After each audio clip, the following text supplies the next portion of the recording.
Hey guys, how's it going? It's Al. Welcome back to another DraftKings Showdown video. We got a Monday night football game between the Pittsburgh Steelers and the Indianapolis Colts. This one is not expected to be really high scoring, but at least we have some concentrated volume around some very talented players that we can attack through this showdown and hopefully come out with a W. The Colts are favored by 2.5 on this one. So what do we have to do with this bump part of the video? I've said all the keywords that YouTube wants to hear. I guess maybe you could like the video, subscribe to the channel, ring the notifications bell, leave a reply down below, let me know how you did, and let's go. He's a legend. Every single Monday I come out with the recap video going over everything that happened the previous week. The week 10 recap, the week 9 recap, the week 11 recap, all that stuff is out.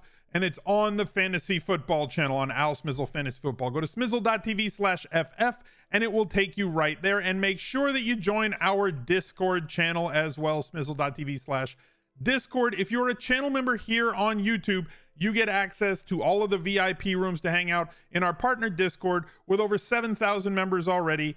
Come and be a part of the conversation because daily fantasy can be a very isolating game to play. So you might as well surround yourself with a really cool community of grown folks talking about how to try and win at daily fantasy, every sport, not just NFL, NBA, MLB, golf, everything. So you're already a part of the community by watching. Why not become a channel member and jump on over into the Discord? Taking a look at everything that we have for this particular slate. We're going to start with the captains. And I'll start with the most viable ones, right? Let's start with I've got 6 guys here that I think are viable captains for this slate. We'll go over all 6 of them. We're not going to pussyfoot around the other ones. One, Jonathan Taylor has gone back to his alpha status, basically. In the 2 games since Jeff Saturday took over, he has averaged 24.5 touches per game, gotten 6 targets the last 2 games, scored a touchdown in each of the last 2. Look, he may not be an experienced coach, but he knows that he has to get the ball into the hands of his best playmaker. Over 200 yards from scrimmage in those games. Hopefully he can pick it up a little bit through the air because it's much easier points, 2.3 times as many expected points here. Not really supposed to be a really high scoring game. Like I said, the total is 39 in this one, but playing at home end favorite is always a good thing for running backs, especially when they're as involved in the passing game as Jonathan Taylor has been, right? We've seen him take over the trade of Nyheim Hines. Yes, they have other backs that they cycle in, but they are going to utilize him there. It's not like it was his rookie year where they weren't really throwing the ball very much at all. And he's always got that big splash ability with the massive speed that he has. He is going to be your optimal captain. You don't really have to do much around him. If you want to get different at captain, your other options are going to be somebody like Michael Pittman, who has been fine, 16 targets the last 2 games since Matt Ryan was put back in. Now he would have to catch multiple touchdowns, right? Which is something he has not done this year, not in one game, or I'm just saying at all. He has not caught for more than 1 touchdown on the season. He does give you a nice floor, but like I said, he has to get into the end zone. And because they can't really protect Matt Ryan, they can't get him to be able to launch the ball down the field. And maybe he doesn't have the facilities anymore, mate, to be able to accomplish that and throw the ball down the field with the velocity that he used to have. Pittman becomes kind of a dink and dunk guy. 7 average yards per catch here on the season, averaging 10.1 yards per catch. As the season's gone along, you see it's gotten really shorter. These were the Ellinger games up in here. These were the games more with Matt Ryan. So about 10 to 12 average per catch with Matt Ryan. So bigger playability with Ryan under center, but it's just not a perfect situation like many people were hoping that it would be when they were drafting Pittman, all the way up to the beginning of the 3rd round and the end of the 2nd round. Najee Harris has done a really good job of getting the football. Okay, so there's not a lot much else there. They have not been efficient at doing anything. Part of that is because their quarterback has not been good. Since the move to Pickett, he has 8 interceptions and 3 fumbles in the 7 games. They don't let him throw the ball more than 5 yards downfield. Clearly, Trubisky wasn't the answer either, but at least Harris can deal with having the ball put into his belly a whole lot of the time, because that's really the only way that they're going to be able to move the football. So 99 yards 2 weeks ago, 90 yards last week. And what's encouraging, at least as far as Harris is, with Warren being injured last week, he played 63 season high of snaps for him. 63 of the 70 offensive snaps for the Steelers, Najee Harris was on the field. That is coming off of most of his games where he snaps around 48 to 53 snaps. So like, it's a lot of extra plays, and it's easier to score fantasy points when you're actually on the field as opposed to on the sideline holding your helmet. So he had a big week for us last week when he was in week 11 when he was in the 5 under 5 video. I'm hoping for more steady fantasy scores with Warren out as opposed to these, ceiling of 14 points. I think that that's going to be more along his average over the course of time, that he is going to be getting these 22 to 27 opportunities. So I believe that he is a viable captain in this game, probably ahead of Pittman, but behind Taylor. The other three are kind of dusty. They're kind of sketchy.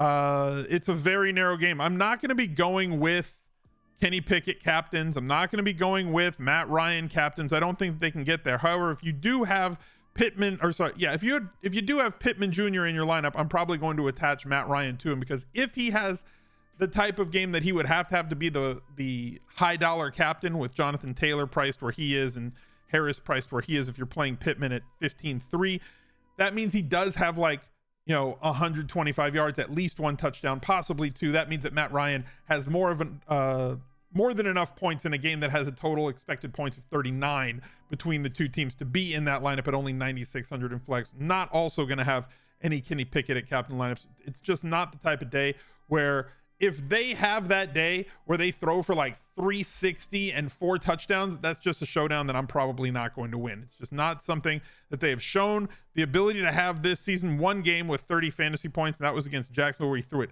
58 times. They scored 70, 61 real life points in the game. That's not seemingly in the cards. And if you're telling the story that that's going to be what happens here, that neither of these defenses are going to be able to stop the other offense and both teams are going to play very fast, that's not the game script that Vegas is predicting, any site is projecting, and it's not one that really is in the realm of possibility, at least as far as I'm seeing it. Pittsburgh has been susceptible to the pass.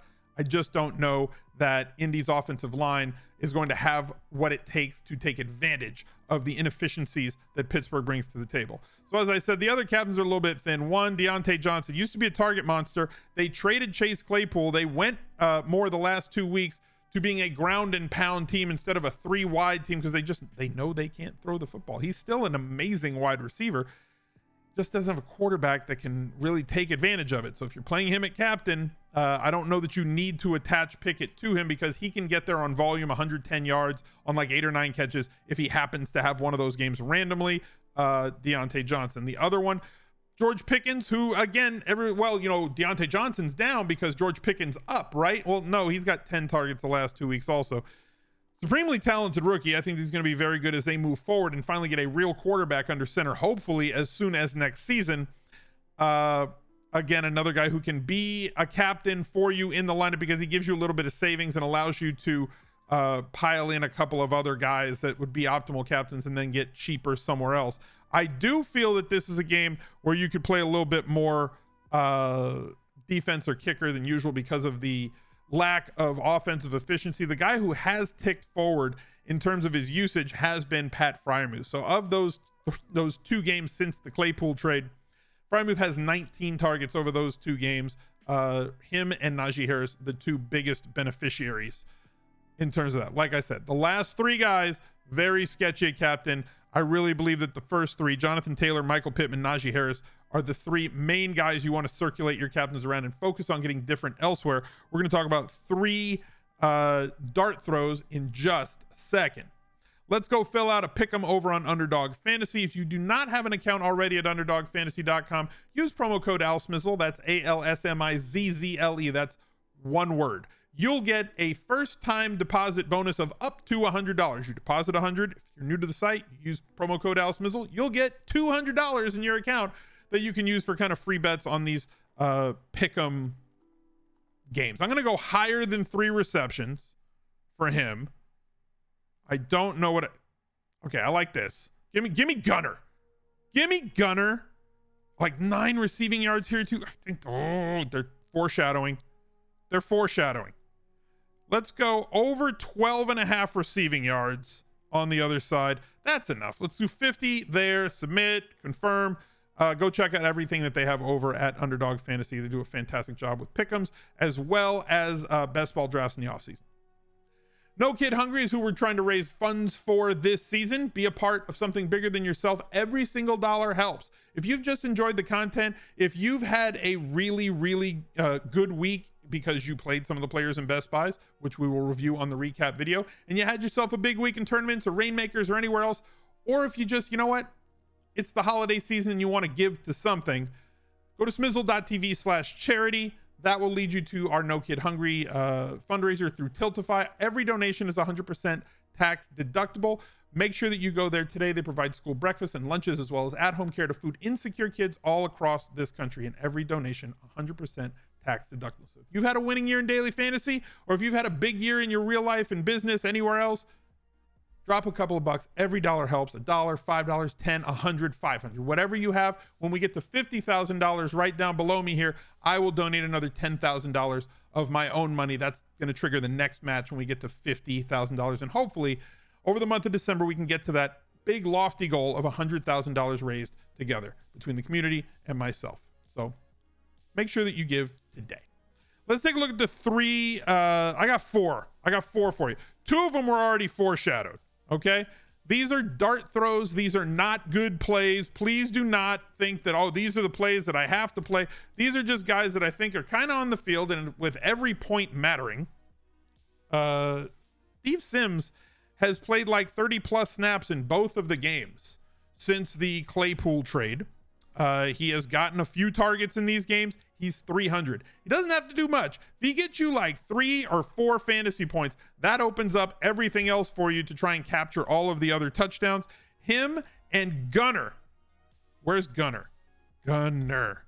Also, not even 300. They're both 200 because they're in the flex, not the captain. You're not playing them in captain. Same situation. You just need a couple of points. 30 snaps the last game. 24 snaps the game before that in New Orleans. Both of them are kind of splitting time as that third wide receiver, rotating in as they take Johnson or Pickett or Pickens off the field. You don't need much out of either of them for only 200. A guy who's not quite a punt play, but has had good games for us this season is Alec Pierce. He has been kind of relegated to that third wide receiver role, and they're running a lot more two wide receiver in the last 2 weeks. So Alec Pierce kind of shuffling on and off. Dorsett has been getting a lot of the run recently for Indy. Like you look at the other guys, like we just said, Pittman's the main wide receiver. I think Mo Alley Cox is another dart throw that I think is very solid. Might get the most snaps on the team at the tight end position this week for Indy. But you look down at who they have, there's nobody to catch the football. It's Paris Campbell, it's Pittman, and then Alec Pierce kind of slides in there. Paris Campbell, the last like 5-6 games with Matt Ryan at quarterback, has done exceptionally well, but he's going to have more traffic on him than is Alec Pierce. Campbell's not the dart throw. Pierce is at 5,200. He's probably going to be under 25% played, does have touchdown upside as a big bodied wide receiver that you can then play. So let's head over to Fantasy Labs. Let's go over to the optimizer. We'll load my template here. Boom. That brings up no kicker, no defense. As I said, if you want to play 2 defenses or allow for 2 of the kickers and defense because of just the bad and inefficient nature of both of these teams, the turnover heavy nature of the Steelers quarterback and like Matt Ryan just getting sacked all the time, that's fine. If you want to allow him to be in captain, you can. I'm probably not going to.